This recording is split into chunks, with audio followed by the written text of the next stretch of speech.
Thank you for listening to this episode of the Only Real Wrestling Podcast. Over the next few weeks, we will be releasing more podcasts. However, our official launch date will take someplace in mid-November. Thank you and enjoy. Daniel Bryan is loved in his hometown, but Sami Zayn danced his smile upside down. Aiden English sings as Rusev Day rings. SD Live copied Raw's first match. Baron Corbin's face needs a patch. Cena appeared in 5 different shades. Jinder Mahal's announcement blew up like grenades. Dolph Ziggler's silent entrance doesn't last, and a whole lot more on the last Real Wrestling Podcast. You are about to enter the world where our eyes tell us the truth. The Raw Loaf presents the Only Real Wrestling Podcast.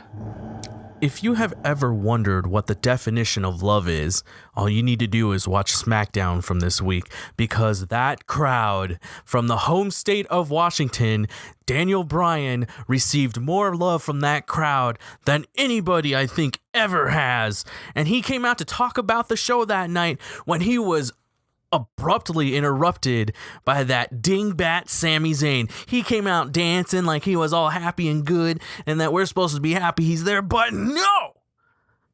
Sami Zayn claims that I didn't do anything for him, that you didn't do anything for him. Well, guess what, Sam? I learned to dance to the song. Dun, dun, dun, dun, dun. But guess what? You would have never known that with the state that you're in right now, you big giant dingbat. Had the nerve to call Daniel Bryan a housewife, had the nerve to call him Mr. Bella, and then your buddy Kevin Owens, who we're going to refer to as Kevin Onions on this show because he stinks. Yeah, he comes out and calls him a hypocrite, calls him the authority. How dare those dingbats? Daniel Bryan leaves to go find a team to punch these guys in the face, in his words, which ends up being Shinsuke Nakamura and Randy Orton, and we'll get to that at the end of the podcast because that was the main event. But first, ladies first. SmackDown starts off just like Raw did, which is kind of awkward, but with a 3-woman tag match.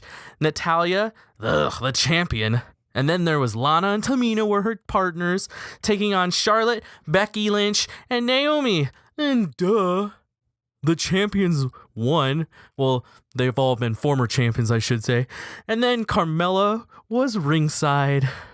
I don't think, what's that show? No Deal or No Deal? Yeah. I feel like Carmella would have been the number 1 spot on that show. She looks perfect holding that briefcase, and I really feel that Deal or No Deal has really dropped the briefcase on not taking on Carmella. I don't care if the show is canceled or not. They need to bring it back just for her. And that James Ellsworth is one lucky guy, even though he is like dumb. But yeah, the former champions win. Probably one of the most popular segments in the WWE today are the Breezango films. They just created a Pulp Fiction type short film in which on their board, the part-timer John Cena made 5 appearances in one shot. Reservoir Road Dog. It is funny, man. You just got to see it. Every single one of their boards is gold. The best line of this short film was when Breeze went, in Paris, it's known as a Royale. A Royal Rumble Royale or whatever. Okay, I messed it up. You know what they call a cheeseburger in Paris? A Royale. A Royal Rumble with cheese. That made no sense, but what an homage to the movie by Quentin Tarantino. Oh man, what? This wrestling thing is such a roller coaster of emotions, because after that wonderful little short film, the Pulp Fiction film, I almost threw up. Baron Corbin, who reminds me if a Muppet and a breadstick mated, had to come out for his match. And like I said on my Raw review this week, Sin Cara comes out. How did Sin Cara jump so high? He jumped over the top rope. And, I'm pretty sure Baron Corbin was like, oh, that's not fancy at all. He was so unimpressed that he said, the open challenge is now closed. No more fighting champion for you guys. But guess what? Sin Cara won, and Baron Corbin's still ugly. Oh, and then we get those awful Usos getting interviewed by Renee Young, thinking they're like all this and all that, but then Gable and Benjamin come out. And if you ever are wondering how you want to diss somebody, Just go watch Gable and Benjamin do it.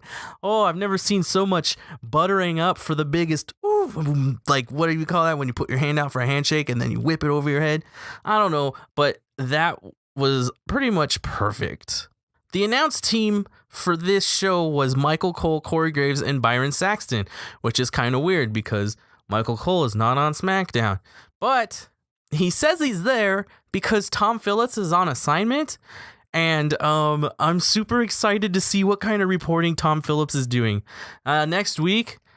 I'm just super excited here.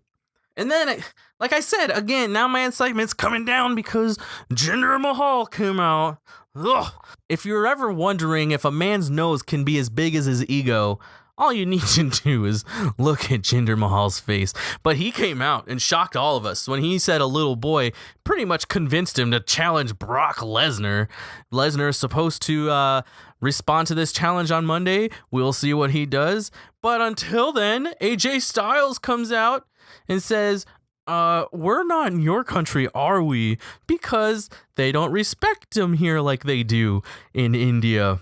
Like Triple H says, Jinder Mahal, not the game. Jinder Mahal says, Sunil's gonna fight AJ Styles next week. Okay, of course.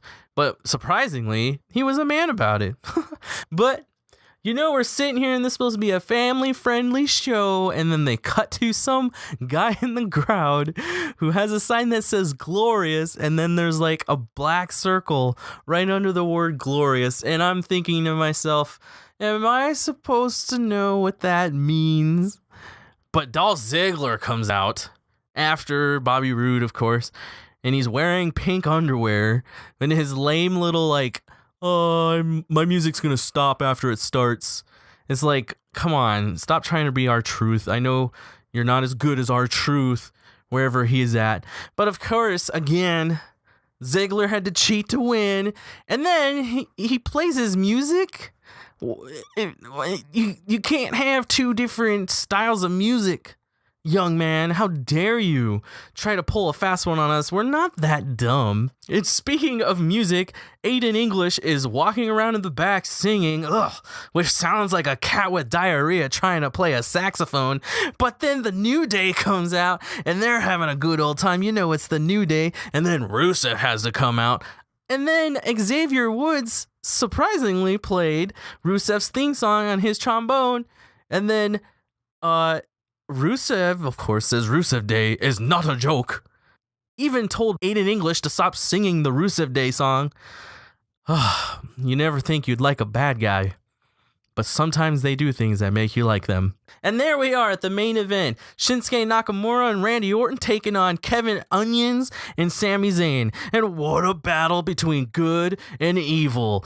Barricades were getting crushed. An announce table got slammed into. And all of this had to be ruined by cheating.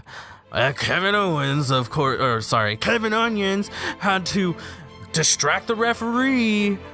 Sami Zayn had to get on his knees and do a low blow to Randy Orton, and then they act all tough, and they even came out after they went to the back and said, we're best friends. Who cares? You know what I care about? I want to see that onion get peeled. Make sure to follow the podcast on Twitter at TORWPod, TORWPOD, TORWPod, as in the only real wrestling podcast. And listen next time.